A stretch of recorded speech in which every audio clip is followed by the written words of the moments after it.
No, you wasn't expecting this. War Eagle, War Rapport family. It's your man, Ike Jones. I'm going to be hosting today. C-Dub has a day off. In fact, it's just me and B Will in the cockpit piloting you all through this tumultuous time where Auburn goes down to Georgia. We will talk tools to the game. We will talk War Report card. We will go in and give you our University Ace hardware tools to the game. I just said that.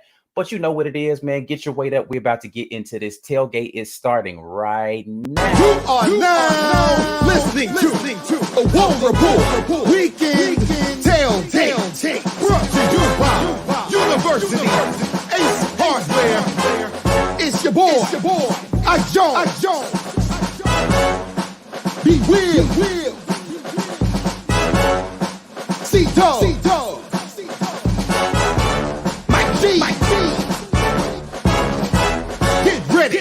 Sit on back as we bring you the War Rapport Weekend Tailgate.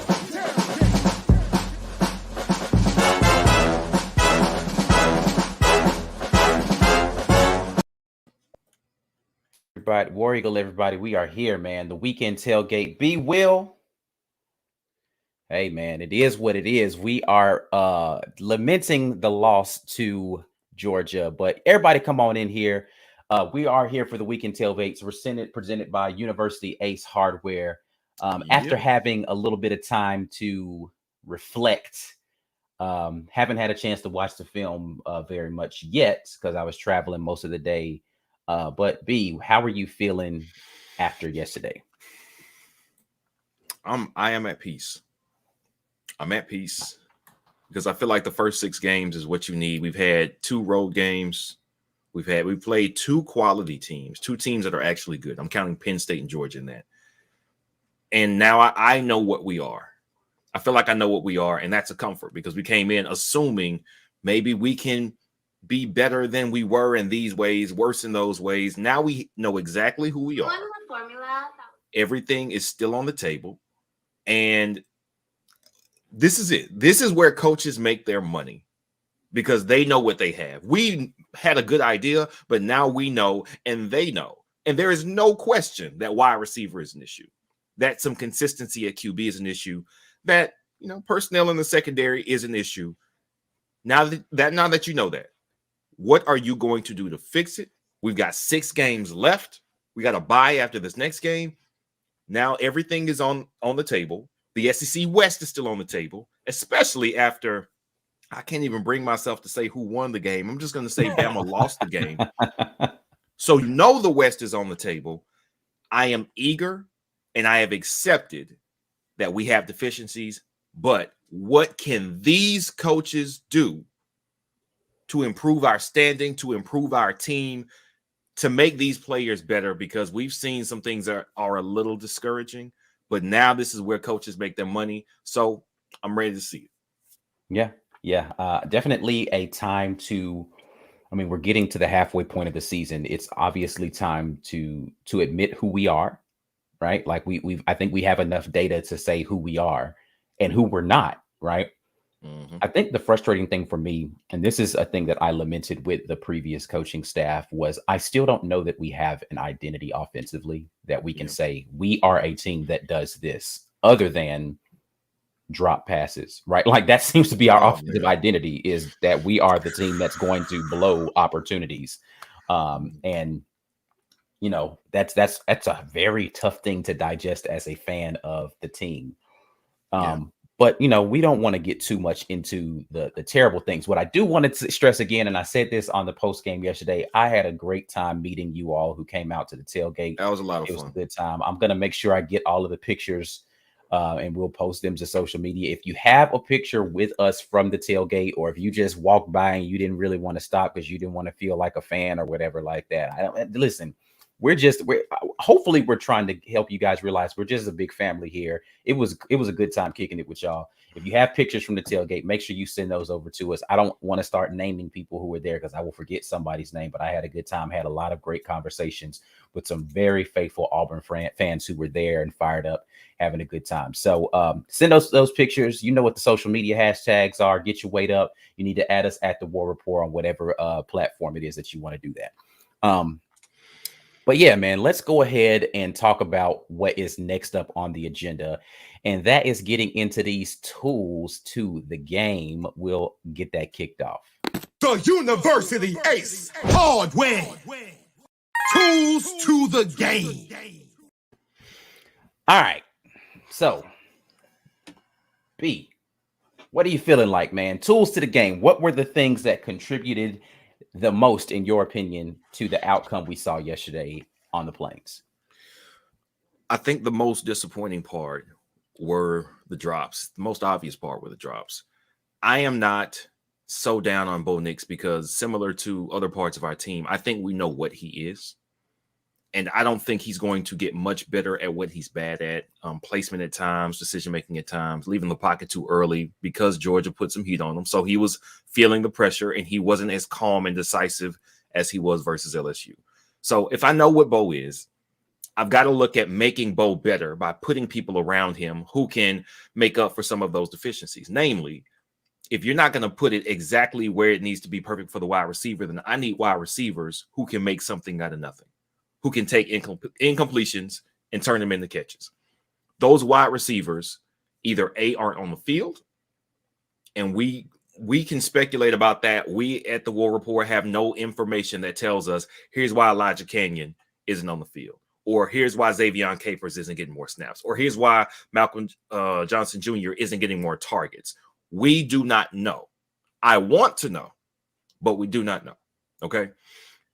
I need to know how we get receivers on the field in this season, because we know I don't know what more the coaches need to see to know that wide receiver is a problem, but they know it.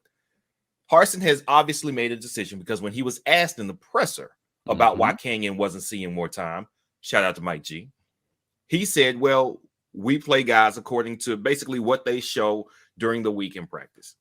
Now, what does that mean exactly? We can speculate. Harsin, we've seen tape. I've seen tape of Harsin at Boise State talking about, how disappointed he was that guys weren't willing to come in their spare time and go over film. How disappointed he was in some of the players on his team at that time, not willing to put in not just the work and doing what the coaches asked, but the extra work, going to the next step and showing themselves and showing the coaches, I am so committed to this. I'm willing to forego a lot of other opportunities I have as a college student right now. And that's what he's looking for. And that's what gets guys on the field, apparently. So I can infer that Canyon and Xavion was getting some snaps. But JJ Evans, these guys aren't showing whatever it is they need to show. And it's obvious that Harsin is willing to let the offense suffer to stand on the principle of here's the standard I have for work for all the players and specifically for these position players. I am not upset at any coach establishing his principle, establishing his culture, and sticking to it. I think that makes him principled, and that's a good thing. It's costing us right now. It's costing us. To be fair, I don't think we win the Georgia game if we drop no balls. We don't win the Georgia game because we still got burned in the secondary. And eventually we're going to have to make some plays that with their pressure, they were able to get to Bo. I don't know if we were able to win that game if we make every catch that we drop. However, it definitely probably cost us the Penn State game, considering when those happened for some conversions. He's willing to die on his principle. And I'm sure he's thinking, these aren't my guys. I don't even have my guys here yet. I'm going to get my guys and they're going to work how I want them to work and they're going to catch how I want them to catch. And we won't worry about that. But he's willing to stand on that principle. So at least for right now, the key to the entire wide receiver core working well with the quarterback who needs some help is the best guy won't see the field if he's not willing to work. And that was absolutely the key to the game. Yeah. I listen, I think it's fair. I actually like the fact that he is saying, you can have all the talent in the world, but if you're not going to put in the work between the Saturdays, then I can't just let you show up on Saturday and be a superstar. Like you're going to have to put in some sort of work. Like you said, maybe as he gets to his own guys, this will be less and less of a problem. But for right now, it definitely has some people scratching their heads. if we're taking him at his word that these guys just aren't working as hard as the ones who are showing up on the field every day. For me, my university ace hardware tool to the game is going to have to be the defensive secondary.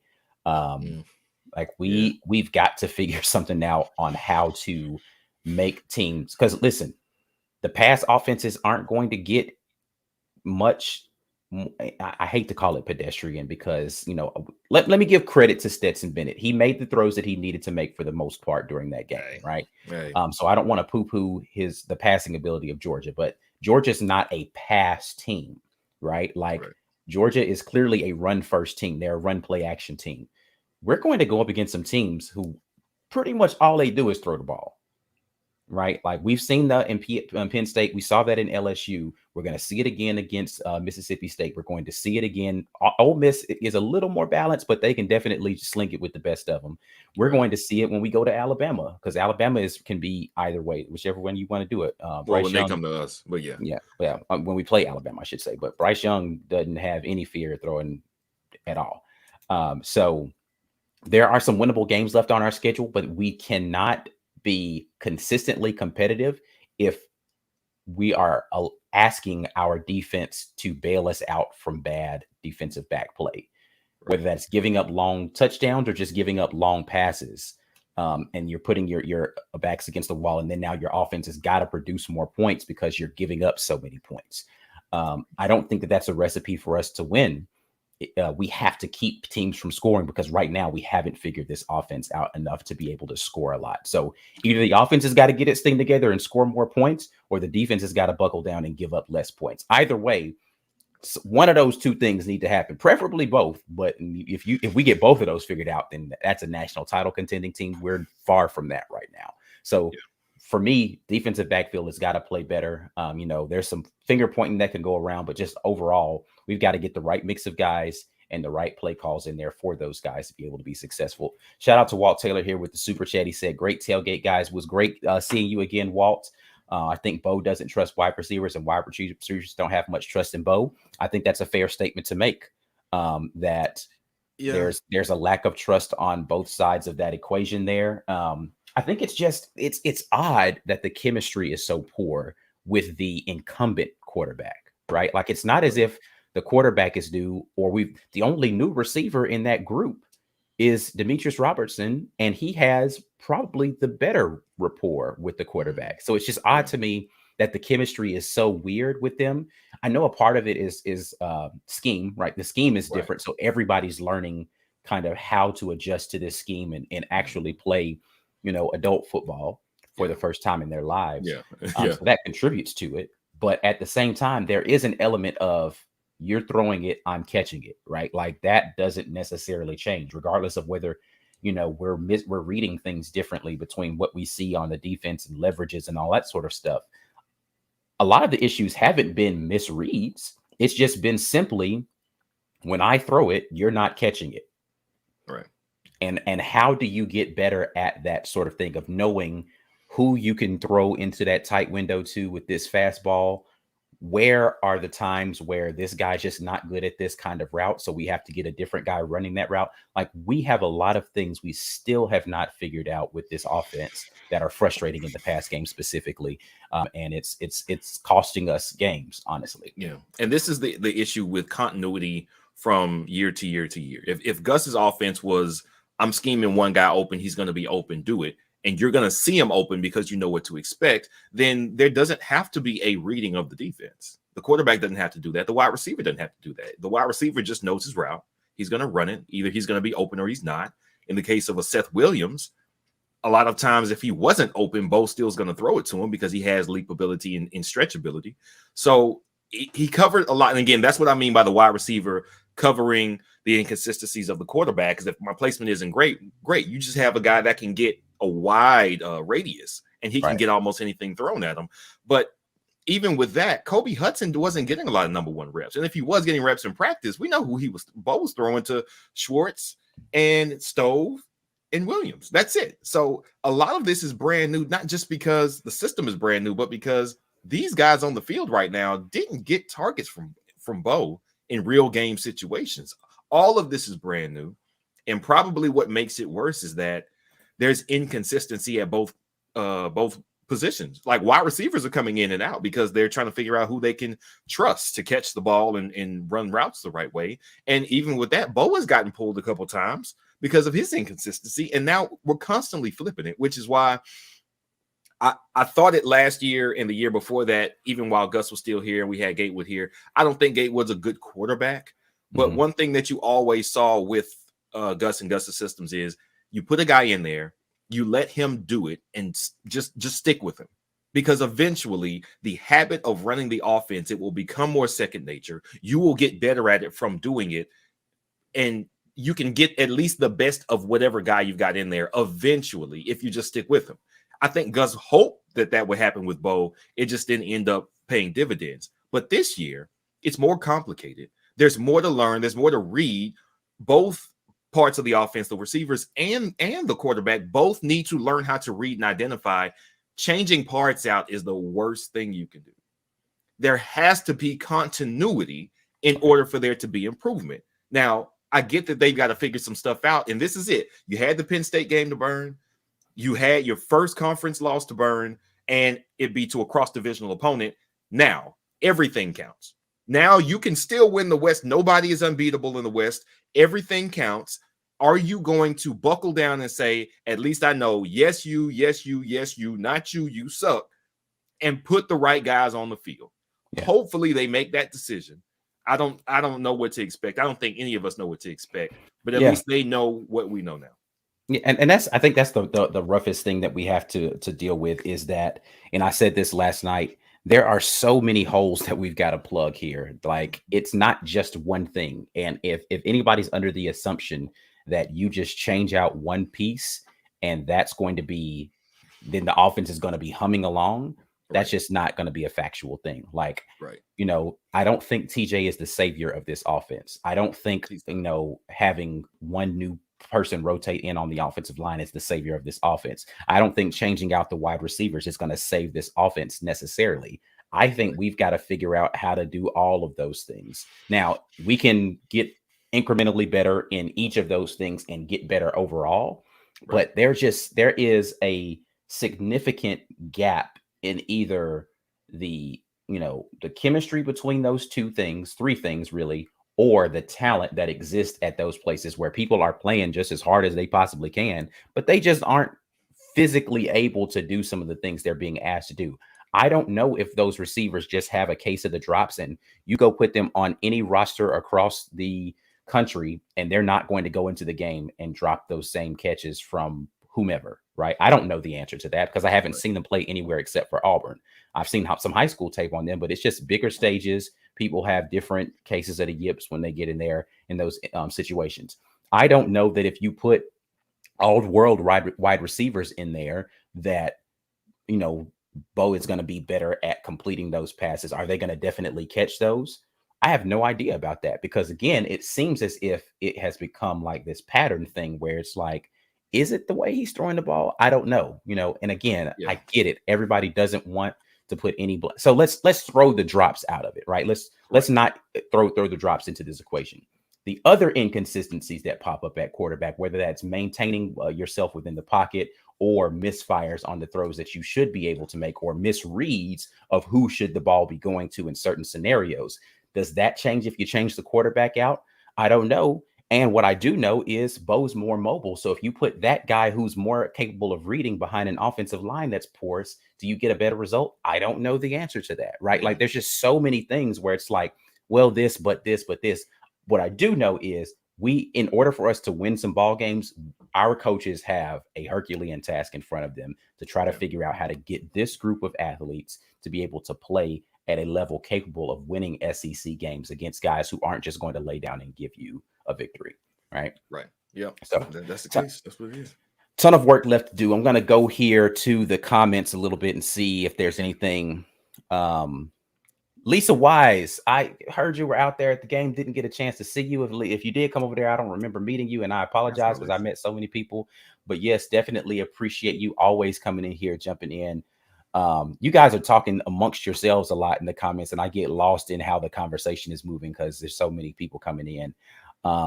I think so. I see Rick saying this, and this is what I think is more the issue. It's not chemistry with Bo. Finley throws a better ball consistently than Bo, velocity, arch, etc. Bo can do it. It's just not consistent. So this is what I think the trade-off is. If you go with Finley, what you're going to get is your ceiling is lower because he can't scramble effectively, especially not for a whole game. He's not fleet of foot. So he's not going to get away from pressure. Bo got away from some pressure yesterday that Finley couldn't. Now, it didn't always mean that it ended up in a good play. A couple times it was a sack. 1 or 2 times it was a almost fumble. But Bo can do that. Finley cannot. If Finley's back there, pressure comes, he's going down. 4-yard loss, 5-yard loss, whatever it is. On the flip side, what you get is probably somebody who is willing to stay in the pocket, and he's going to hit some of the things that Bo doesn't see because he's already bailed. Now, how does that work for our offense? If I lose 5 yards on a play where Bo could have scrambled for 4, yeah, that's a 9-yard swing. But if I lose 10 yards on a play where TJ could have completed a 10-yard out, now that's a 20-yard swing. And then the coaches have to call a different game. You're trading pros for cons both directions. The only difference at this point in the season is we've seen what that means with Bo. We've seen the highs at LSU. We've seen the lows at Georgia with playing Georgia at home. If you make the trade, if you make the switch and just say, hey, man, Finley, go out there, make the reads, make the throws. If you mess up a little bit, it's okay. You got some room because we're not perfect with the other guy in either. Just play the offense like we're calling it. Then, yeah, maybe it's better against some teams, but I don't know how you trade one set of problems for another. It's an impossible decision to make because neither one of these guys is the best quarterback that we need for this offense. They're not. Right. One is great mobile, but he can't re-diagnose consistently. One probably is better at it, but he's not mobile enough because of the offensive line. If we had an all-world offensive line, then I do think TJ probably gets more burn. Do we take our lumps with the freshman? I would, because if you want him to be, you got to see it to start learning it, right? So he's in practice, he's getting reps. He was here for the spring, he was here for the fall. They seem pretty committed to just go back and forth between Bo and TJ. If you want Demetrius Davis to be extremely effective, then he has to get the lessons that Bo is getting in real time. You've got to see some snaps. So if you're convinced, like, okay, this is your limit.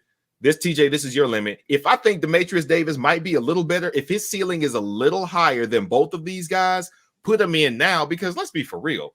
Every game is winnable, but do we really think we're going to win the West? That means you have to think that with Bo or TJ, I can win every game. And sure, we have a chance to win every game because nobody is perfect, but what's the likelihood that you win every game with the deficiencies we've seen so far? I don't think it's a high likelihood. I would go with the new guy because every time we stay with the guy who has been inconsistent, Sean White, or injured, we don't win those games. Bo was inconsistent in Florida. People were screaming for Gatewood, and you keep him in and say, well, I don't want to hurt Bo's confidence. Yeah, but we still lost. So his confidence gets us losses. What's the trade-off here? We're losing games, and the point is to win the game. So you go with the guy who has the highest ceiling. He needs those reps because it's very likely that even if you go with a Bo or a TJ who have more experience, their ceilings are going to cost us those wins anyway. So if I can baptize the new guy, get him the experience and some hard lessons, but his talent starts to take over and he's learning and seeing the game mentally, I would do it. Yeah, I mean, listen, I think that there's an argument that could be made for it. Clay Neighbor says Georgia's defense is elite, will make really good offenses look bad. Here's the thing I want people to realize. Our offense didn't look terrible. Like, we were making plays and actually driving the ball down the field pretty consistently throughout that game. Yes. It was, I think I saw somebody say that the drops came at like the worst time. And I think that's the more crushing thing. Like, there's not really a good time to drop a pass. But it seemed like the time we needed that ball to be caught the most was the time when the drops happened. And that to me sounds more like nerves for the moment, right? Like your confidence lapses just a little bit at the time when you needed the absolute most to just secure the catch and make sure that we keep a drive going, or secure the catch to make sure that we get a touchdown on the board, or, keep us out of a 3rd and long situation because Bo made a good play. Here's the reality of it. Again, there's so much blame that can go around for how poorly we played, that focusing on one portion of the equation, I don't know, solves the problem. We can solve a portion of it, and maybe that's the solution, is you fix this one and then you move on to the next thing, one bite at a time, and then we're going to fix the next thing and fix the next thing. But there's so much of the dynamic that changes once you change one piece of that equation. So there's a lot of things that we've got to figure out how to fix in this entire equation for overall. I see a comment right here. Let me grab this from Sherman Sawyer, saying when we get down early, Bo gets agitated. There are a lot of quarterbacks who do this. One guy I see that does this, he's my favorite quarterback of all time because he is actually the best quarterback of all time. Sans Mahomes, who might displace him later. Aaron Rodgers, right? I watch him playing games, and if his team is slow to get started early, I'm so glad Mike isn't here, because that would go into a whole other debate about Aaron Rodgers. Yeah, but Mike's wrong about who he likes. He just likes guys who puts up numbers. Aaron Rodgers, if you watch the game visually, from a talent perspective, Aaron Rodgers is amazing. Yes, yeah, yes. But what Aaron Rodgers does, he goes, man, come on, man. He starts fussing at his guys, right? And then he makes unbelievable throws. It makes him play better when he gets frustrated. Him pressing is something that it's like he reaches the next level because he's that talented and that good. Most other quarterbacks, when they get mad and start pressing, they make more mistakes. Bo, like most other quarterbacks, he gets mad. He did make two of the best throws I've ever seen him make on the touchdown drive where Tank ended. It was the sideline throw to Robertson over two defenders. Robertson, he couldn't even see Robertson from the camera angle because the CBS Skycam showed you the QB point of view. Robertson was blanketed. That thing over both of those defenders, over his shoulder, it was the perfect throw. I have never seen him do that. The other one was, what was the other one? He put some air on it to Newton down the right sideline. Man, so he did it. He did that. Unfortunately, the defensive front for Georgia, they got home eventually. And that's really the game that you're playing. The game that you're playing is, yes, there is some room to be made. And I agree that with the last comment, Georgia can be moved on, man. If we were a more cohesive offense, we're scoring touchdowns down there instead of, going forward on fourth and missing or field goals. Yes, it is a much different game. But agitated Bo, he tries to do too much. And you hear that about a lot of QBs, man. They feel like it's on me now. I got to take it over. I got to do too much. We don't have the talent around him to be able to join in and say, we see you.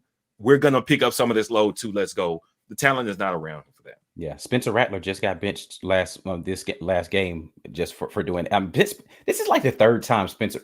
Can we stop the Heisman hype around Spencer? This is the third time he's been benched as a starting quarterback. He's not a Heisman. He wasn't impressive to last year. I don't know why the hype was on him. Yeah. Anyway, I don't even know how to pronounce this. Tiki 2K, I guess, says Bo Nix isn't bad. Georgia is the best in the nation. Okay, he's not bad. He's not necessarily good either. He's just all right. He has some amazing plays. He has some bad plays. So I don't know that anybody's saying that Georgia that he's bad. He just could play better. Jarvion Murphy says Georgia picked on 18 all game. This is an absolute fact. When we get into our grades, I will address that concretely. Ed Darby asked, will there be a competition next year at the quarterback position? I think that's fair to say that you've got some people who have been in the system now for an entire spring. An entire fall with TJ, the entirety of the year with TJ. Demetrius Davis would have gone through an entire spring and fall. You're going to have the new freshman coming in, Holden, who's going to be going through the entire program. I don't know how you can't have a competition unless Bo Nix finishes out the remainder of this season and sets the world on fire. Like outside of that, I don't think that there's any reason to not have an open competition. And it just seems like Brian Harsin is the type that says we're going to have a competition every time the spring comes around, right? Like every time the spring comes around as an open competition, he's going to promote that. Whether that's the truth or not, I don't know. That's yet to be seen. I haven't seen enough of Brian Harsin at Auburn to know that conclusively, but I do think that will be the mindset going in. All right, I don't want to get into too much of these comments here right now because we got a lot of stuff that we still need to go through. And it's just the two of us here today, but we still will figure out how to get through all of this content. If you don't know, you're watching the War Rapport. YouTube membership is required for you to get in on our game day chats. You get a lot of other exclusive perks like tomorrow where we go in and we actually watch the film. Make sure you are an insider so you can get on board with that sort of thing. I didn't announce it earlier, but we are definitely going to be giving away a mug today. Only 24 of you have put in this hashtag, get your weight up. But that is the way that you are able to get the War Rapport mug from us today. Get your weight up. Hashtag that in the comments there if you're watching this live, and you can get that popping with us right there. We're going to pay a couple of bills real quick, and then we are going to be back to give you all the War Report card. But hold on for just a minute. We'll be right back. The War Report's Weekend Tailgate Show is brought to you by our generous sponsors.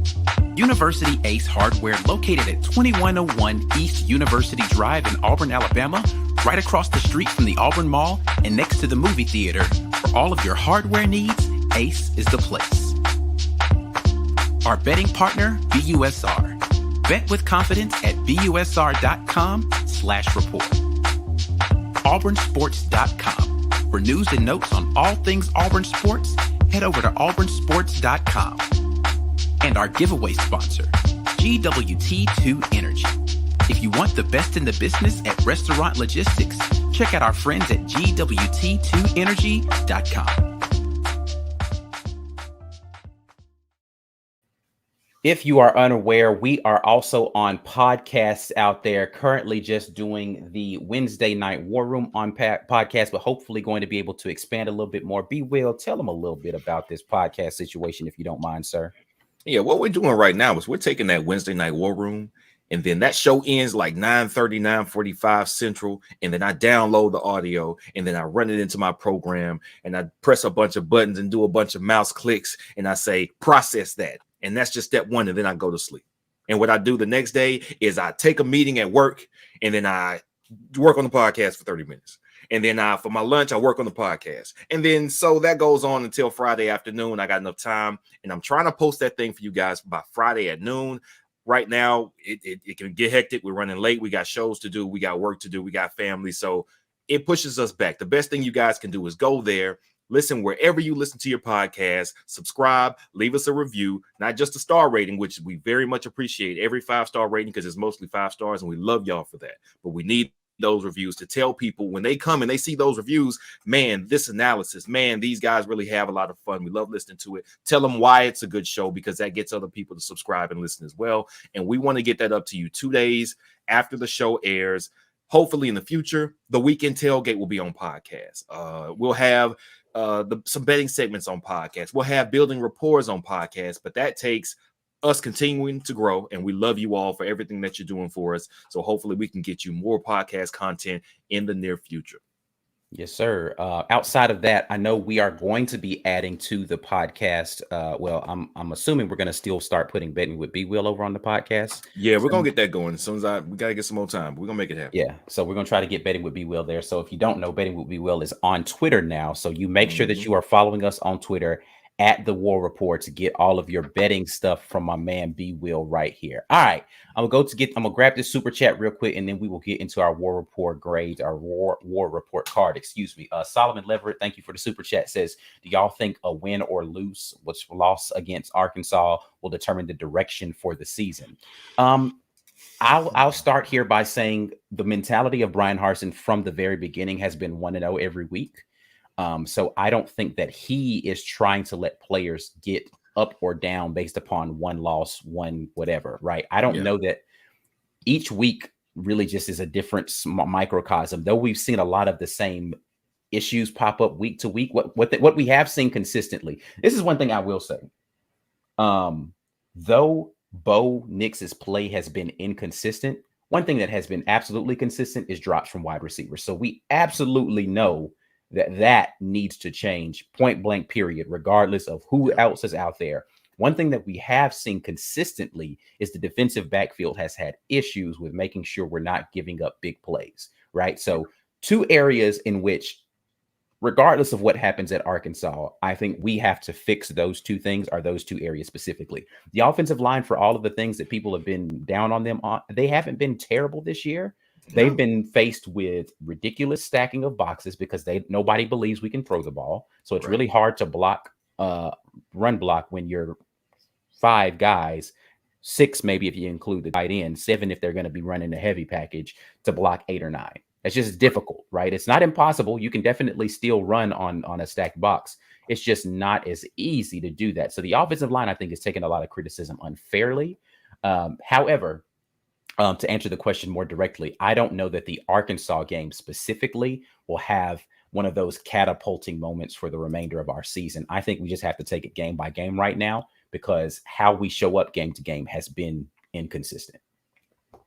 Yeah. And well, to the point down here, you can't block for a QB. He refuses to stay in the box. That's at least somewhat true. King Dunlap, who was a friend of the show, he did a Chop It Up with a Pro with us, and he talked about how in his time in the NFL, blocking for Phillip Rivers was a little easier than blocking for Michael Vick when he was with the Eagles, because Michael Vick was everywhere. And it's hard to know. You need to know which direction to not let a guy get to. And your QB is in the opposite spot. Like, dang, well, I thought I was doing a good job, but I wasn't. So it plays a factor for sure. It plays a factor, but it also rescues you if you have a bust. So, win some, lose some with the mobile QB. Yeah. All right. So let's get into these grades. War Report card for Georgia here.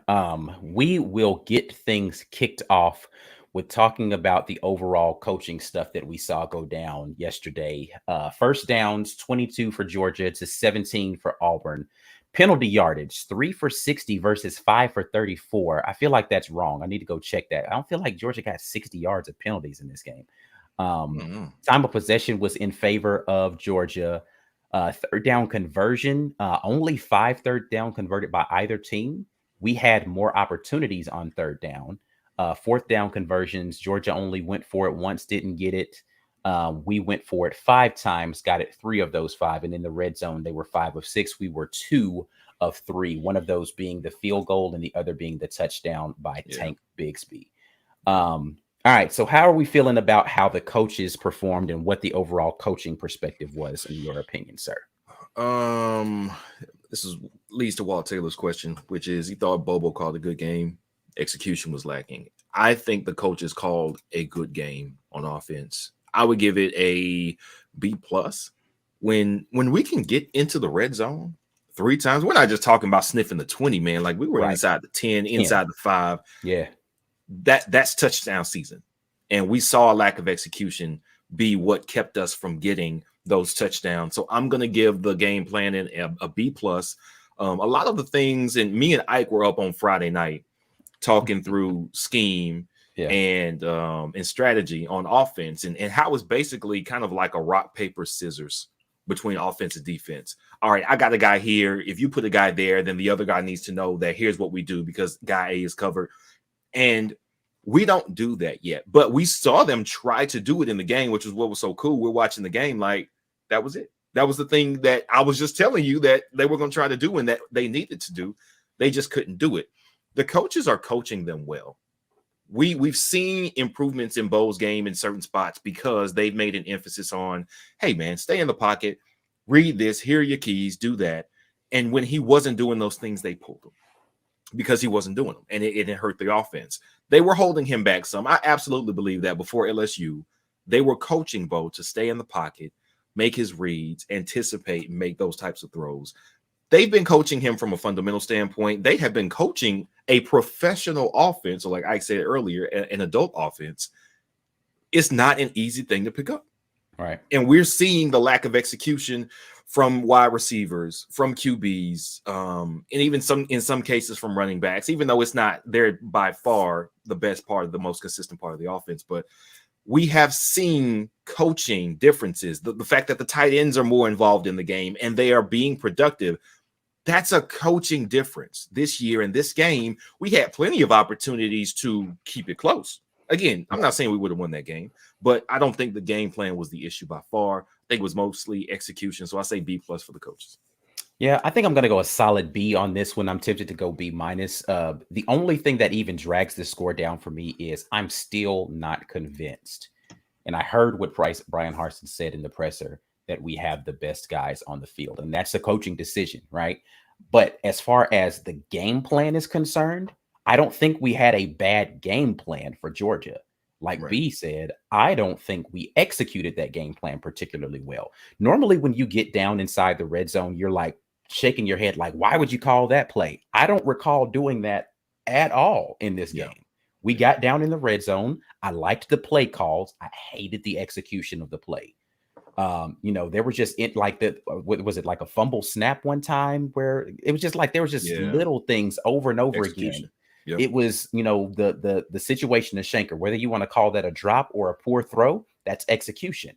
Whether you feel like the official should have called a pass interference on that last thing to Capers, that wasn't a great ball by Bo. It was a little behind him. You want the ref to bail you out in that situation, but better execution, better throw, maybe a different result in that situation, right? Like, we got down in there in the red zone multiple times. You got to come away with touchdowns, especially when it's open, when it's there for you to be able to capitalize on it, right? And so those situations are the things that make me frustrated with our execution. Defensively, the game plan, the one thing that I'm going to have to point out, and we'll point this out when we get to talking about the defense specifically, but as far as from a coaching standpoint, B already talked about this. You got to get Jalen Simpson in there and get Pritchett off the island. Pritchett on an island, not a good thing. And this is the thing, again, fans have been asking for this all season. Hey, man, we're just going to man up on the outside and live with the results. This is the results that we got. Crispy.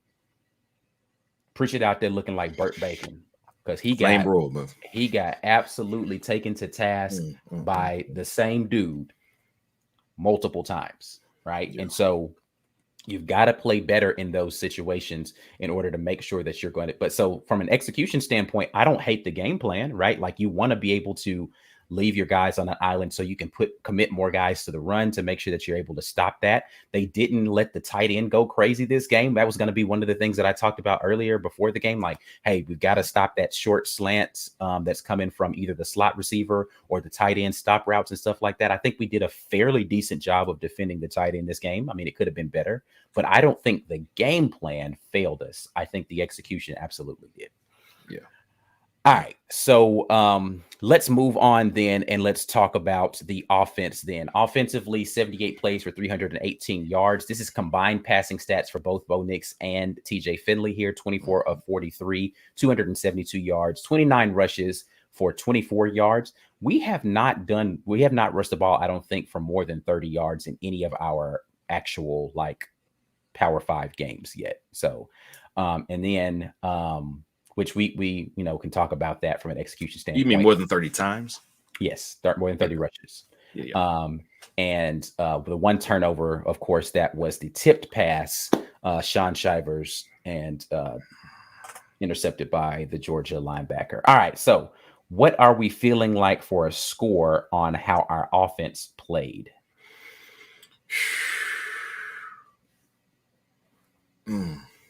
It's really hard to give them. This is tough for me too. Anything. So I'm thinking C-, but then I'm thinking D+. But they got down the field, man. They got down the field against the toughest defense we're going to see all season. Maybe A&M. I don't know yet. We'll see. And the drops, man. The drops, man, from people like Shivers, who hadn't had drop issues. I mean, he's caught everything you throw at him, and he's dropping balls, man. Man. C-, I saw some intention and some fight and some life out of these guys, man. And I saw a couple of, again, it's like once every 2 weeks, Bo's going to make a throw there. I go, oh. Like if I make a cut up of just Bo's best throws, then I'm thinking this guy's a first round draft pick. And it's amazing. But then, it's, oh, man. I'm gonna say C-. Yeah, I'm gonna go. You can talk me lower, but I would understand if anybody wants to go lower. But I say C-.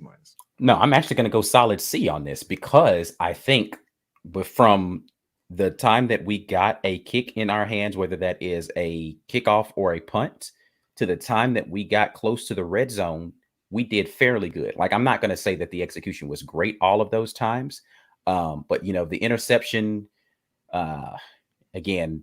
You can point to different things as to why that happened, whether that was a difficult pass to catch for Shivers or it was a catchable ball and Shivers just needs to come down with that. That's a tough one, right? Like you can't turn the ball. You can't give Georgia the short field. Georgia did not do anything to create that turnover. That wasn't like pressure and it was just fastball, guy not catching it, right? Yeah. So this is why I feel like offensively, Georgia did they did their thing on defense. Don't get me wrong; they have a really great defense. They tackled in space well. They had some really great blitzes that they did that got immediate pressure on us. But for the most part, offensively, I think that we did enough up until and I hate to phrase it like this. We did enough up until we didn't. Right? We did enough right up until the point where it's like we needed that one other thing to happen, and it was like, yo, what is this? Come on, bro. So like that's why it's a C. It's an average performance offensively. Nothing great, nothing disastrously horrible. Like there was some bad things, there were some good things. Again, some of those throws by Bo Nix, amazing. Some of the plays that we made, the effort that Tank Bigsby showed to get into the end zone for that last one is that's more of the Tank that I've been hoping to see for the remainder of this year. Run into contact initially, bounce it out to the outside, and just get around there before anybody else does. I still have not seen 100% Tank yet, I don't think, but it definitely looked a little bit better. So C average for me is what I'm going to give for the offense here.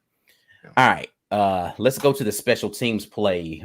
2 punts for 30. That's awful. Punt returns, for 30 yards. Kick returns, 1 for 19. I think I actually have those backwards. We had 1 kick return for punt return for 19 yards and 2 punt returns. So kick returns for 30 yards. I'm actually almost sure that those two things are backwards. Punting 6 for 276. Carlson was 1 of 1 on that 1 field goal that he did get. And then what do we feel like from the special team standpoint? How did we play? It was fine. I mean, a couple of decisions to come out the end zone. Listen, man, you get the 25 just by taking a knee. If you're going to come out, get to the 25. Right. And if not, we just banging heads against them just to put it where the ball would have been anyway. And then we actually came short of the 20. I remember, I think it was, who was it came out? Was it Jark? Was it called a kickoff return? Oh, Shivers. Okay. Yeah, man, I don't know what was up with that. That's a decision that they make. So if you're the kick returner, make a better decision or do something miraculous and get us out to the 30 or the 40. But only 1 kick. It should have been at least 2 because we were down 4th and 3. We decided to go forward after we got the offside penalty on them. Mm-hmm. And I get what you're trying to do there. It's not a bad decision to go for it, but our execution has been poor. Pretty much every time we've gotten in the red zone, close goal line. I don't know if you remember, we got into it was a goal line situation there. We're trying to run a play and we couldn't get lined up correctly. So we had to call for our team and execution in big moments. People get tight. And I don't know exactly how you fix that yet, but because of that, we have to count on special teams more than we should. In this game, we didn't count on them enough. We should have played conservative considering the defense that we had to go against. And I don't know how you get anything less than a B plus from them. I'll dock some points because of the decision to come out when they should have taken a knee, but B plus. Yeah, I'm going to go the same grade. Nothing spectacular, nothing porous about, we covered kicks fairly well. We didn't have any stupid penalties this week in the special teams game. Carlson, the one opportunity he made. Could have, like you said, taken a knee on a couple of kickoff returns, but outside of that, special teams didn't do anything poor. They didn't do anything amazing. Like we didn't have any block kicks this week. We didn't have any stellar returns or anything like that. So I can't give them an A. So B plus, it'll be the best that I could do for that. All right, here's the one. I saved this one for last on purpose. Let's talk about the defense a little bit here. Georgia ran 71 plays for 432 yards on passing. Stetson Bennett, 14 of 21 for 231 yards, 201 yards surrendered on the ground. We had 73 tackles, 1 sack, 3 tackles for loss, no turnovers forced or otherwise, only 1 QB hurry. Defense, how do you feel like they played? We knew that this was a gargantuan quality offensive line that we were going against. We stopped the run really well for 2.5 quarters. For 2.5 quarters, Walt Taylor, they did everything. He stopped the run on D for almost 3 quarters, passing right to. Thank you for the super chat there, Walt. Yeah. I think we played a very good defensive game. Half of those passing yards that Stetson Bennett got were on 2 plays. Bus decided the game. They put the game out of reach for us, in a way that puts more pressure on your offense, and it turns the game. And that's what Georgia had been good at doing, is turning mistakes into points for them, turning the other team's mistakes into points. And they did it again yesterday. And the defense can only do so much, man. And I think overall, I know it's got to be tough. 11 guys go out there with a game plan. You execute, one guy doesn't, and now you're down 7, you're down 14. And I know as much as that sucks, we again, that kind of comes back to the coaching. That's why the coaching isn't an A. Is Jalen Simpson has been playing better every week. Why wasn't he out there? And, we've already talked about Kenyon, but it's hard to be so down on them when I know that they showed a lot of heart, man. And they played well for the most part. You run out of gas eventually, man. Those 200 yards at time of possession on the ground, that's it. Like, once you are out there that much, when your offense can't convert third downs, we were 5 of 18. Mm-hmm. That's what happens. Every time you fail to convert a third down as an offense, you have taken some life off of your defense every time.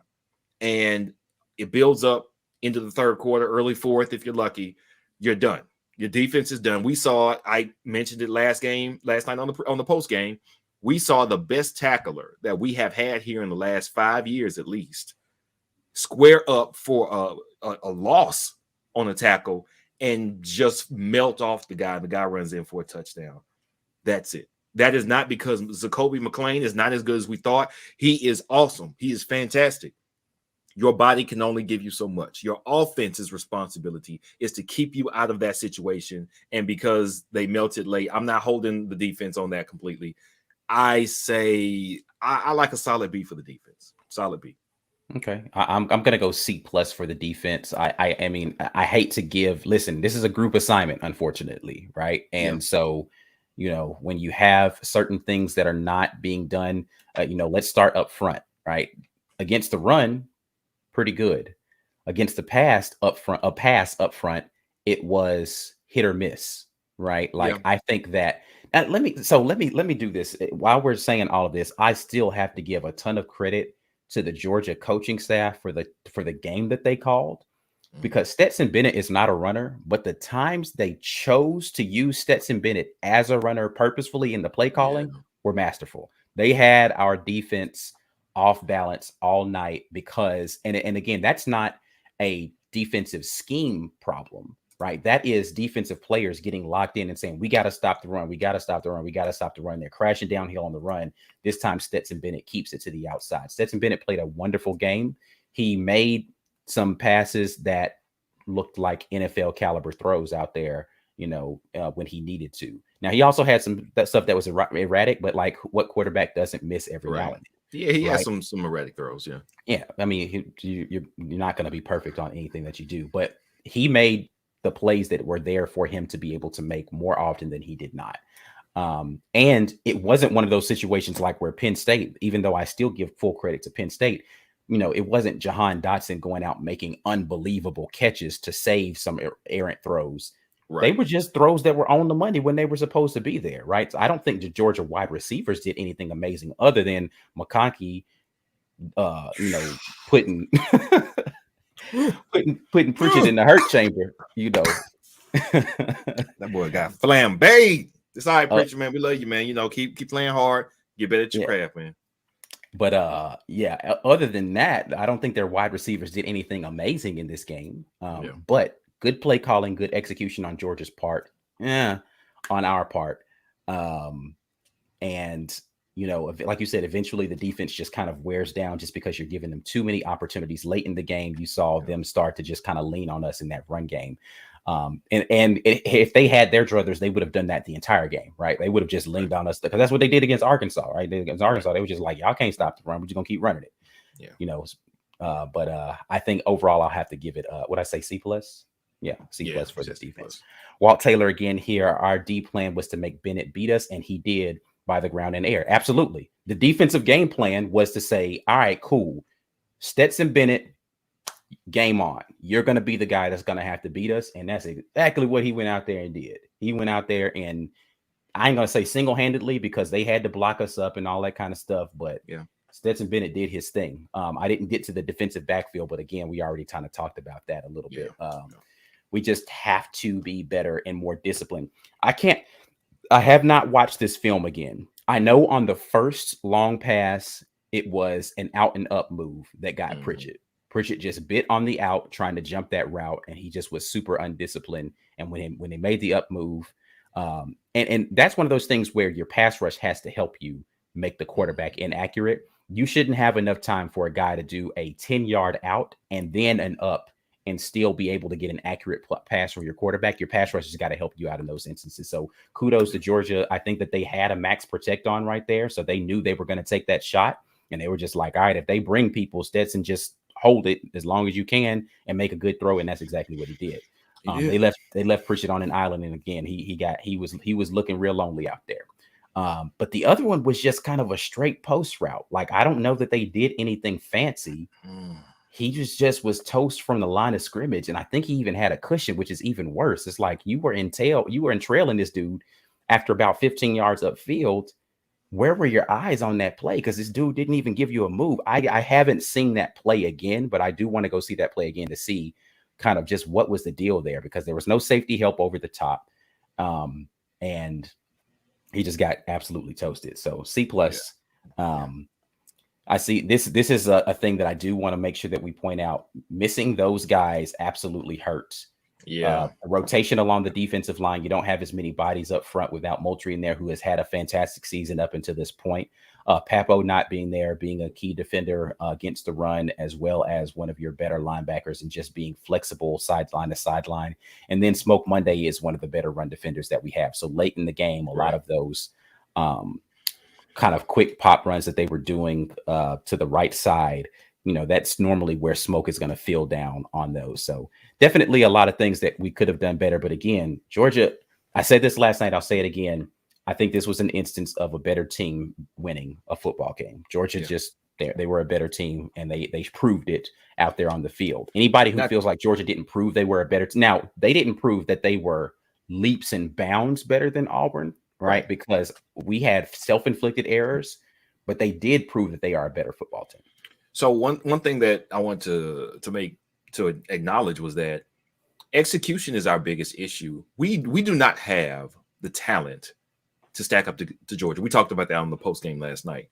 There is a talent gap. And I saw somebody, I forgot who mentioned that in the chat. There is a talent gap, but where we were able to find some success, it is not impossible for our players to execute better than they did and make this more of a game. Now, I still think Georgia wins this game if we catch every pass, because some things were just well defended. Listen, they got pressure because their D-line is really that talented. They were able to keep their quarterback clean a lot of the times because their offensive line is really that talented, and there is a talent gap there. However, there's no world where if we are playing to the best of our ability, we lose that game by 24 points, 7 points, maybe 6 points. We can make it more of a game than that. The execution and the discipline is what can be improved. And what you see at a lot of mid-majors is they're never going to get the 4 or 5-star guys. Those go to the Power 5. The mid-majors get some guys, but what you see quite often is every 3 or 4 years, one of those mid-majors goes on a run and people start talking about, well, can they compete with the next, if they go undefeated? And the reason that happens every 3 or 4 years is because they have to get guys in.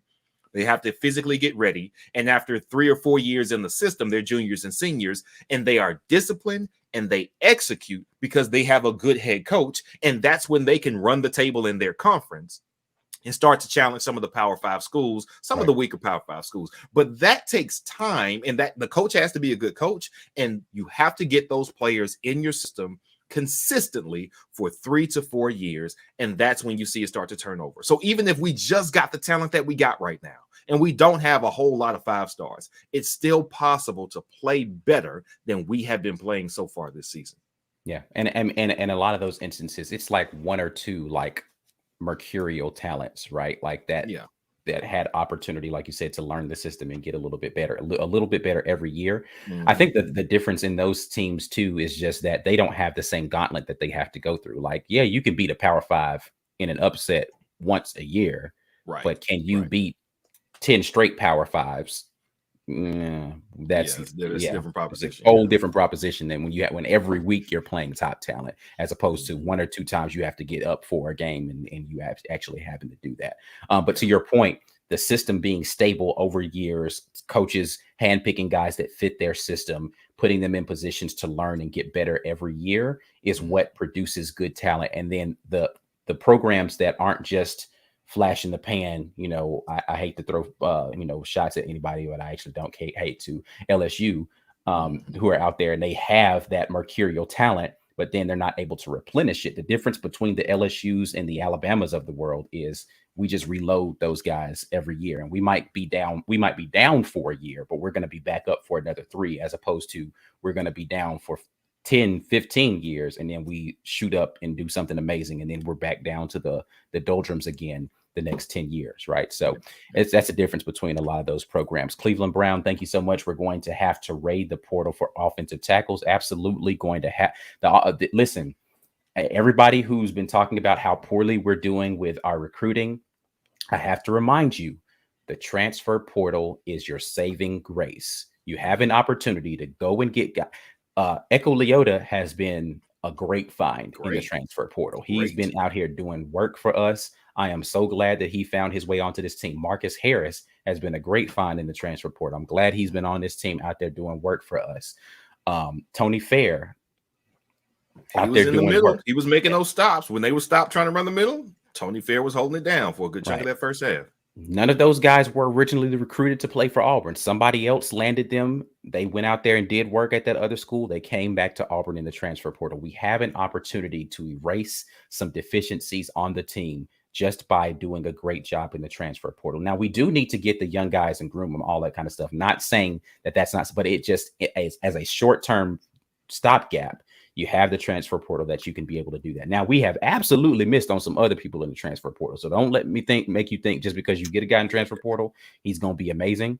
But you do have an opportunity to get that someone who is ready to play day one, and you don't have to try to wait and get them involved into the system and groomed and all that kind of stuff. They're ready to come in and play. So we can shorten the distance it takes for us to get from a school that is a couple of players away from competing to a team that can compete right now. So hopefully we'll be able to do that. All right, we're going to pay one more bill here, and then we will get into everybody's favorite segment here in just a moment, man. We're going to get into that. Yeah. All right, business owners, high-income professionals, listen up. Have you ever considered that by funding a 401k or IRA, you are potentially creating a massive tax burden when you retire? Contrary to what you hear from traditional advisors and accountants, 401k or IRA do not save on taxes. It postpones the tax and tax calculation. Wealthy people don't have access to some special tax code. They use financial products, parts of the tax code that are available to everyone, including you and strategy. Would you like to learn how to take advantage of the tax code? All right, well, check this out. Our guy, Ethan Dawe, the owner of Innovative Financial Solutions, has clients throughout the USA and is a nationally recognized expert in the veterinary community. You know how we love to say the puppies. So contact Ethan at 251-243-6038 or email him, ethan@ethandawe.com. Ethan Dawe is your alternative to traditional financial planning. Tell him the War Rapport sent you. Yes, indeed. If you are not already a member of the War Rapport, we appreciate everybody. Listen, once again, had a great time meeting you all yesterday. Our members, they get all of these great perks from us. Our insiders particularly are going to get an opportunity to watch the film back with us tomorrow night. You have to be an insider in order to do that, though. Supporters, we definitely appreciate you, and you're going to get those game day perks. But insiders are the ones that get to watch the film back. So go ahead and get that insider thing popping off. Outside of that, we are giving away this mug. Hashtag get your weight up right now in the comments, because I am about to make this drawing in just a moment to see who is going to get the mug. We are partnered with the Lee County Humane Society to save the animals that are out there in the streets. I was out picking my son up last week.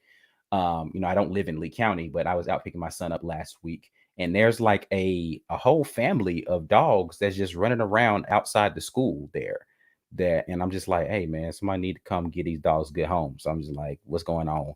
But hey, we can get some money to organizations like the Lee County Humane Society. We can help shelter those animals and get them into a good home. So make sure that's happening. Merch store is available right now. If you don't get the mug today, don't worry. You can go purchase one from our merch store. Go to the merch store right now and copy something as soon as this is over with. Make sure you're liking this video as well. I see some of y'all be giving us a thumbs down.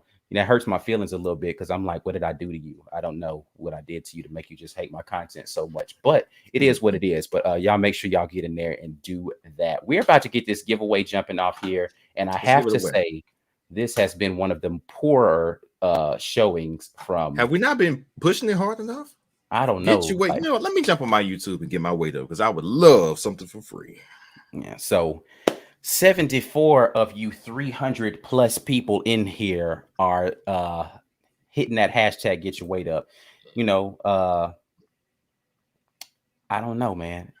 Somebody said that's UGA fans hitting dislike, man. It'd be times where it's nothing but Auburn fans in here. People still disliking us. People just don't like us for whatever reason. They feel like we're too hard on Bo Nix, or we're not hard enough on the offensive line, or where I don't know. It is what it is, man. We have opinions, and people don't like those opinions. It's okay, listen. Right. That's the reason why we put the opinions out there. You can agree or disagree. It's completely fine. I have no problem with you disagreeing with my opinion. We said. Yeah, I see. It's a hard weekend, man. It was a hard weekend. I understand, man. But maybe you can pour you a little cup of joy and get you a hashtag, get your weight up in the comments here, and you can get a War Rapport mug. We are creeping close to 100. If I can get 9 more people, I'm going to wait 30 more seconds here. Now I'm just going to push the button. No. Andy Dietz. Thank you, Andy Dietz. It was nice meeting Andy Dietz out there. I remember Andy now. It's like, walk up to you. Do I say I'm Andy or A Dietz? Thank you, because say your handle, because this is how we know who you are. Yes. A Dietz, thank you. And now I know that's Andy. So thank you for coming out there, Andy. Awesome, Bruce. That's good. No thumbs down today. Don't worry. Give it a couple of days. Somebody's gonna rewatch it and be like, "I hate those guys." Like, just it is what it is, man. All right, man. Let's go ahead and push the button and see who we can give this mug away to today. We got really close to 100 before I push the button. 97 is not too bad.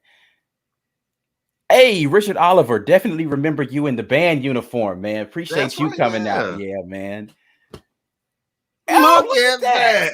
Look at that. I think he won something. He was saying he was waiting for. He's got the mugs. He's waiting for a shirt. What did we give away today? We a mug. We already got awesome mugs. So yeah, he's got the mugs, man. So Andy, listen, if you want to just throw it back, you can. If not, it's still yours. You let us know. All right, let's see if he was just in the comments, so I know he's here. He said he was driving back to Texas today, so he's got a long drive ahead of him. So he's definitely still on the broadcast. Hopefully he's not on too much of a delay though. Julia is like, definitely. She said, "Go ahead and redraw. I've got plenty of mugs." All right, there we go. All right, let's roll. We got time to get it in here again. Let's go. Hit it again. Who else can we get in here? He won before it's my turn. Corey, man, you know what? Solomon won before too. He won 2 tickets from us. Listen, I'm starting to not trust this algorithm here. We gotta go back. We gotta go. We gotta go again. Listen, we gotta draw one more time because we can't keep having people who won stuff already keep winning stuff, man. Yeah. All right, let's see. We're gonna do it again. Solomon, I'm sorry if you're still here, but we are going to pull again because you've already won something from us, and I want to make sure that some other people get an opportunity. Solomon always wins. It's rigged. No, it's not rigged. There's nothing about this rigged. It's 100% random. All right, what we got? That's a completely new person. Kendrick Hicks. Haven't seen that name win before. Where you at, Kendrick? Definitely hasn't won. All right. So let's see if Kendrick is here. All right, we're going to continue with the program. Kendrick, if you're here, say it in the comments so we can make sure we get you the information on how you can get your War Rapport mug from us. All right, Kendrick, there he is. He is here. All right, so you know what the deal is if you've been here before, Kendrick. You need to hit us with this email, business@the War Rapport. Give us your address. We will get that out in the mail to you, and you can start sipping on a little bit of whatever you like to sip out of your War Rapport mug. We appreciate that so much, sir. All right. Now, It's time to get to the portion of the program that everybody loves so much. It is. And Mike G is not here, so I get to be juvenile as I want to about Yeah, this. let's do it. It's time for us to tell us, what did we see?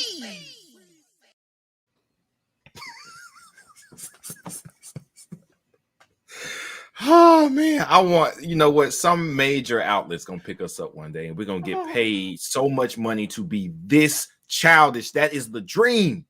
It's gonna happen one day. All right. I don't care, man. Listen, we lost yesterday. I can laugh as much as I want to today, man. We need laughs, man. We deserve some laughs. Oh man. So you want to go first? You want me to go first? I'll go first, man. Listen, I gotta eat a little crow about what I've been giving this team a lot of since the McDonald gate. I have been giving some slack to the folks in Rocky Top. And listen, y'all out here doing work, man. Y'all putting it on people these last couple of weeks. I have to acknowledge that you're at least winning ball games, regardless of who the opponent was or whether you think that they're serious contender. I don't care nothing about all of that, because name a Power 5 team that we put that many points up on. So they're doing what they're supposed to do in situations where they need to do it. I have to give props to the University of Tennessee for playing decent football these last 2 weeks, turning it around, because y'all looked like a pile of volunteer slop in the first couple of weeks. And now you're looking pretty good. You got your quarterback situation figured out, it seems. You got your run game figured out, and somehow you're turning people over. So, hey, it is what it is.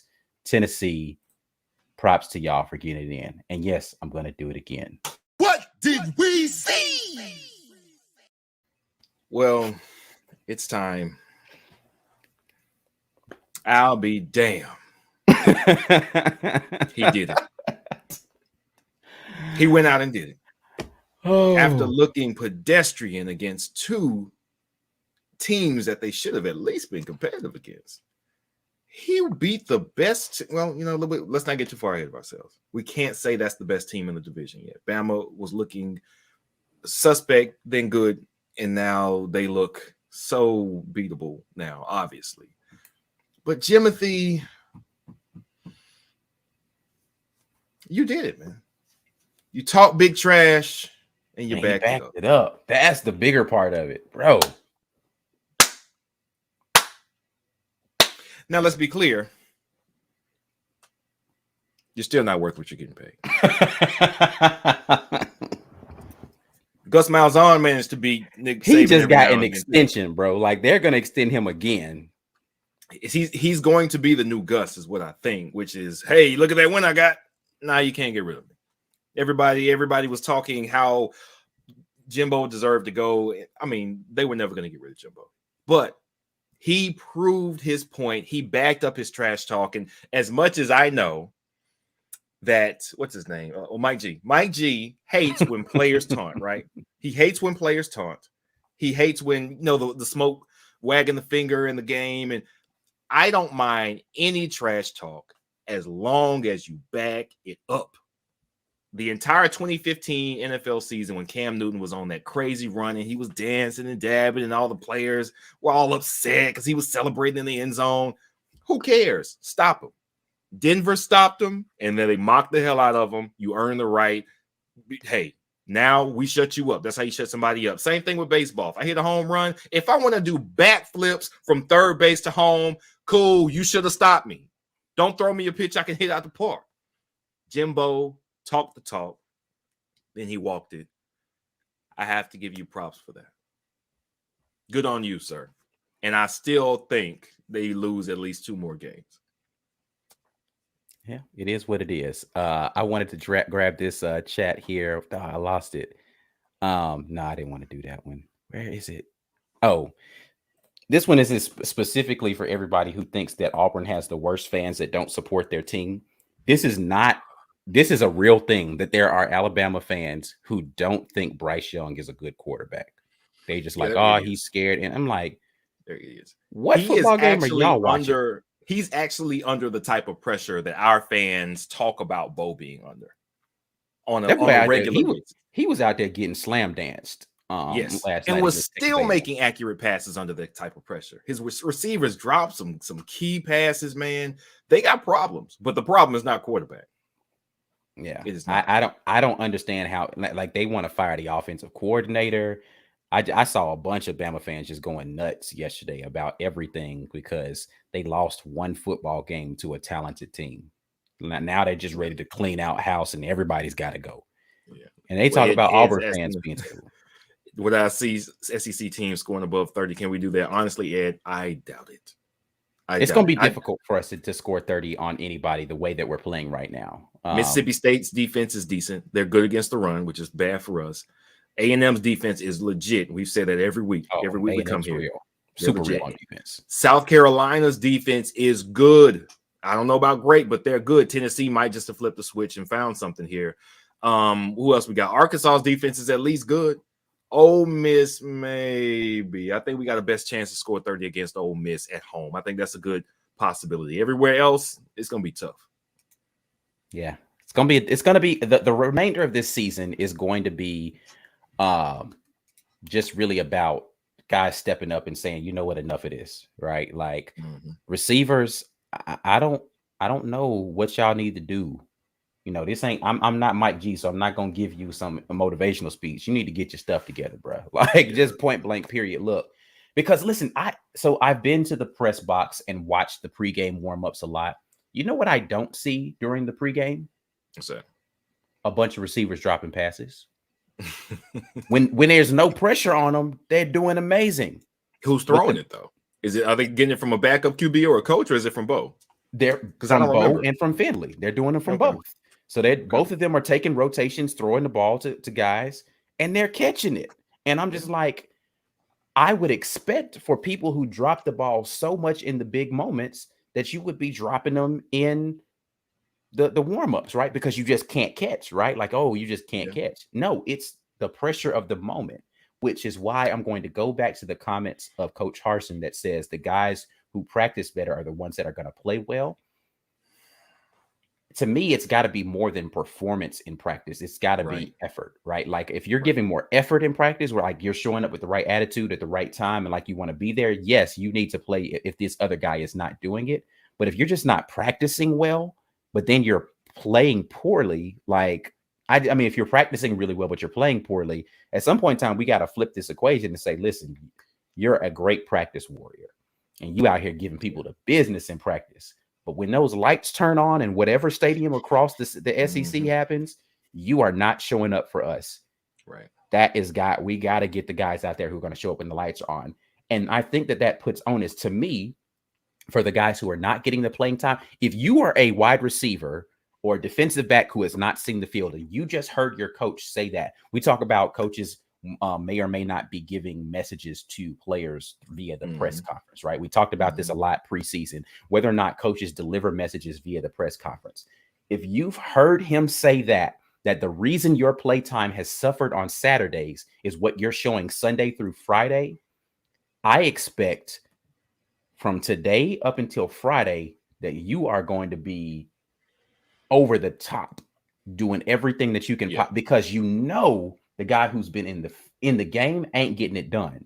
So if I just need to show a little bit more effort Sunday through Friday and I get a chance to go in there and light it up, what is the reason to not do that? Other than your pride won't allow you to be like, well, I ain't finna be out here kissing nobody but to get playing time. Well, don't play. Yeah. That's the decision. He obviously has a standard, man. He's saying, hey, here's the hurdle for you to clear. You clear it, you're on my radar. Some guys aren't, but even then, the guys who are playing poorly are clearing that hurdle as well. So, Darby said they're catching the passes with their hands. Absolutely, with their hands. Yes, I understand what you mean by that. Are they doing body catches? Because a lot of guys get into this tendency. This is one thing I brought up. We were watching the Bama and A&M game at B. Will's house, and I brought this up about Weidemeyer, right? The tight end for A&M. There was a pass that came directly to his chest. He didn't trap that up against his chest to be able to catch it. He caught it with his hands and then brought it into his chest. There is a difference in being able to catch well when you are actually hands catching something as opposed to trapping it, right? So if you're trying to cradle it up against your arm or you're trying to trap it up against your chest, it's harder to catch those passes. Get your hands out in front of it. Your hands should be the thing that catch the pass, not your ability to trap it quickly. So yes, they are hands catching a lot of those passes in the but I also think, and I'm going to apologize before I say this, but hear the totality of my statements before you sit here and say I am ripping anyone. Bo isn't throwing the ball at rocket speed in those warm-ups either. When he's throwing the warm-up stuff, he's throwing it at like a regular speed. So if it's coming to you at a different thing than you're used to catching it during practice, that is going to be a little bit more difficult to do. So again, that's not me ripping Bo. That's me saying there is a difference in how those are being delivered during the game as far as placement and as far as the speed at which it's coming. It is going to make it more difficult for those receivers to adjust. That does not absolve. This is the part where I need y'all to tune back in, because you just tuned me out because I said something negative about Bo Nix. Tune back in. That does not absolve anyone from dropping the ball when it hits them in the hands. But what it does say is that it is going to be a more difficult proposition, right? So again, when you go into the comments after this video and you say Ike was bashing Bo, take the totality of my comment, analyze that, and then form your opinion, not just the part you didn't like. Right. Cool. And you know what, to the point of anybody, it is true. If you are a professional, and I'm saying professional like NFL, drops don't happen. Of course, not at this clip. We're about to set a record for the team and probably for the conference in drops. It's silly. But drops don't happen from wide receivers in the pros like that, man, because, of course, they're the best of the best, right? The best quarterbacks, though, they get the ball to the receivers on the side of their body that is ideal for the play and the route that they're running to protect them from a vicious hit. Maybe they're running towards a defender and the receiver is looking back at the quarterback. He doesn't see what's coming. Well, the best quarterback will throw you back and have you slow your momentum so you don't go so fast that way. So you fall, get low, catch the ball, and protect you from some a hard hit or some contact that could do you some damage. The best quarterbacks get you the ball exactly how you need to get it. Do we have that type of precision and from the quarterback position right now? We don't. So how do you fix that? You can practice, you can coach it, sure. But the other thing is now you got to get the guys on the field who can make up for that from the quarterback. Seth Williams was great at that. And one of the reasons he got cut from the team that drafted him was his run blocking left a lot to be desired. So Gus Malzahn made the choice, like, listen, all right, he's not going to run block well for us. I need a dude that can catch like that, though. I need that. So I'm going to leave him on the field. Harsin is saying, no run blocking, no. If it looks like you're loafing, no. If you're not showing up for an extra 5 minutes early, no. But we're leaving some talent off the field that can make up for some of that. Capers, the limited time, not Capers, excuse me, well, Capers too, but Canyon, in the limited time we've seen him between the bowl game, spring game, and the limited reps in Georgia State especially, he is the best and most pure catcher of the football that we have on this roster. And to me, I would not leave him off the field for any reason with this quarterback. If I had Tom Brady and he knows how to throw the running backs to touch pass, but he knows how to gun it into the middle of the field to the tight end, and he knows how to put just the right amount of air under it for a go route, then yes, then I leave the wide receivers out there who are a little less hands talented than Canyon because they can make up for it. You know what Tom Brady had an issue with a lot of the seasons where they didn't do well? What's that? Drop passes. Yeah, matter of fact, the Patriots look bad right now because their talent is suffering everywhere around the quarterback. They're subpar. Yeah, but there was a bunch of critical drop passes early in seasons, but as the rapport between the quarterback and the receiver got better, or as they changed out the talent, because Tom Brady had been too successful for you to say Tom Brady is throwing catchable ball. Like he threw catchable balls for all these other years for these titles. So it's got to be the problem here is we don't actually know if it's the wide receiver or if it's the quarterback in these instances, because drops were a problem last year with the guys that we're talking about right now. Seth Williams Kobe was dropping passes with the limited was, reps he got last year. Yeah. So so drops were happening then too, right? So it's a little bit of both. Again, nobody. There is not a person. There is no person singularly or a group of people collectively that are saying it is Bo Nix's fault. At least not on the War Report. Right. Not his fault alone. Right. Does he shoulder a portion of the blame and responsibility because it's a team game and everybody's got to show up and play? Absolutely. Yes. And I don't think that that's unfair. Anyway, that's all I got to say about this, man. We'll be back at y'all for Watch the Film tomorrow. Did you have any final words, B, before we get up out of here? No, everybody just remember that Jimbo is not that good just because he beat Alabama. All right. Let's remember that. You got to give him one. Hey, we gave Gus one. I was the only person sulking after we beat Bama in 2019 because I knew we weren't going to get rid of Gus because I knew what it meant. He's still the same dude, but he can have one every now and then. That's all I got. All right, man. Well, we will get up out of here again. Watch the Film is tomorrow. And outside of that, we'll be back at you all on Wednesday to talk about the upcoming matchup against Arkansas. If you haven't already, make sure you submit your questions for Facts or Nah so that we can get those in, because we want to get some really good fan questions in for Facts or Nah this week. So you can hit us up on Twitter, hashtag Facts or Nah, hashtag Get Your Weight Up at the War Report for your questions to be featured right here. That's it. We're out of here signing off. As always, War Eagle. War Eagle.